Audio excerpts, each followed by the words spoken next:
Hey guys, I'm here with the second part of my book haul for you today. These are all the books that I've gotten in the second part of January and in February and the beginning of March. So kind of a conglomeration of things. So without further ado, let's get on to the books. So the first three books that I have to show you came from Ollie's Outlet, which is like a bargain outlet near where I live, and they have a pretty sizable book section that you can occasionally find some gems in. So I picked up three when I went there this past weekend, and the first of those is Possession by A.S. Byatt. This is a story about a pair of young scholars researching the lives of some Victorian poets, I believe. Yes, two Victorian poets.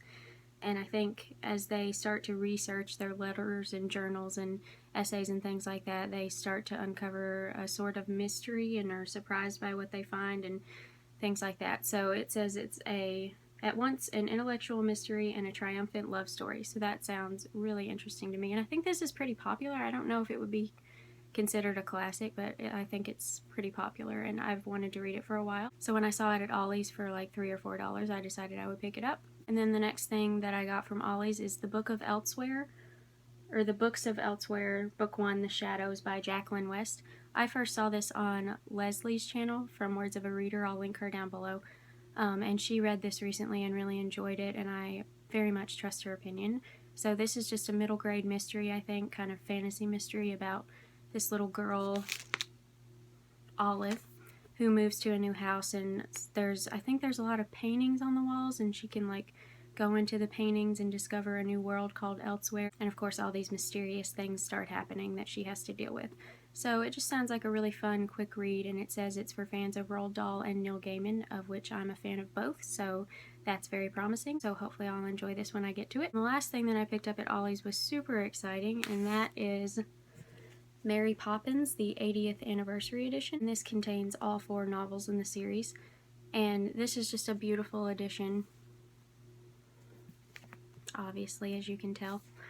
And I don't actually, the funny thing about this is I don't actually love reading out of giant anthologies like this, so at some point I'll probably get the pretty new box set that they released not long ago with the new illustrated covers. So I probably shouldn't have bought this anyway because I don't technically need 2 copies of the books. But, I mean, it was beautiful, and it was only like $4 for this giant thing when it's regularly like $25, so I just decided that I would pick it up and have it in my collection. And this also has a foreword by Gregory Maguire, who is obviously the author of the Wicked series, and it also contains the original illustrations by Mary Shepard.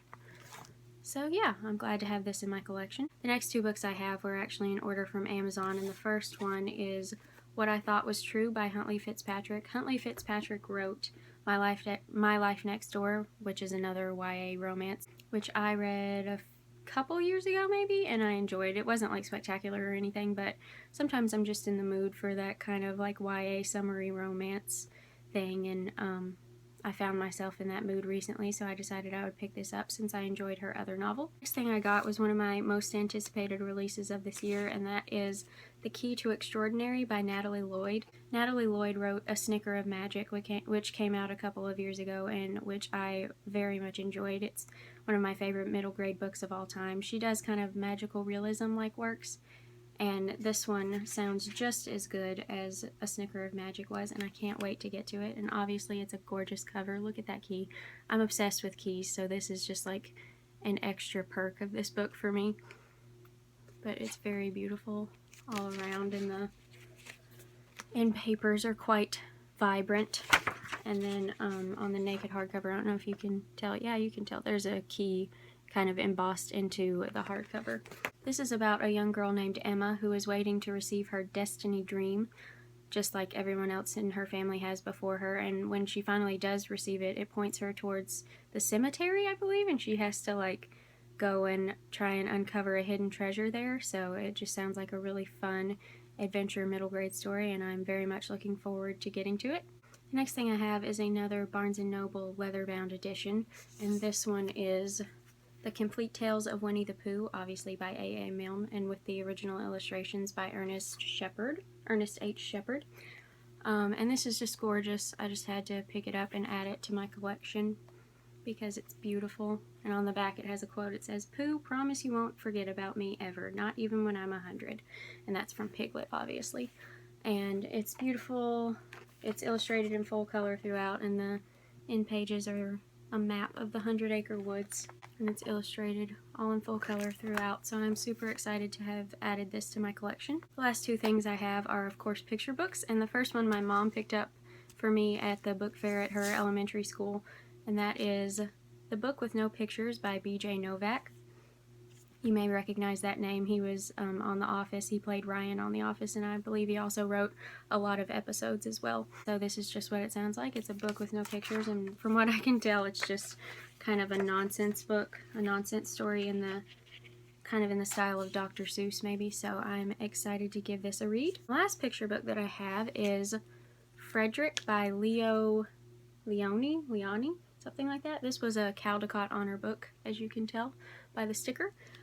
This is a special book to me because it's one that my grandfather would read to my dad and his siblings when they were little, so I decided to pick this beautiful hardcover copy up. It's actually part of the Kohl's Cares program, which is just a thing that they do at Kohl's store. They have products there, usually books and sometimes stuffed animals, to go with the characters in the books, that they donate 100% of the proceeds to support kids' health and education initiatives in communities nationwide. So it's a great cause, and it's a great book that I'm very happy to have in my collection. And speaking of the stuffed animals that accompany them, I got myself a little stuffed Frederick as well. Well, not really little. He's kind of large. He's bigger than my head. But yeah, he's just really cute and very fuzzy and soft. So I'm excited to have him and his story. I'll show you some of the, these are the end pages, and it just says Frederick over and over again in ink. And the illustrations are really cute and simple. Like that. And this. So it's just really cute. And the inside flap says, "Winter is coming and all the mice are busy gathering food, except Frederick. But when the snow begins to fall, it's Frederick's stories that warm the hearts of his fellow mice." So that just sounds super great to me. And I've already read this actually, but I'm super excited to read it again and to have this beautiful edition in my collection. Okay, so that is everything I have for this book haul. I hope you enjoyed it. Let me know down below if you've read any of these books and what you thought about them, or if any of them look interesting to you and you'd like to pick them up. I'd love to talk to you in the comments, and thanks for watching.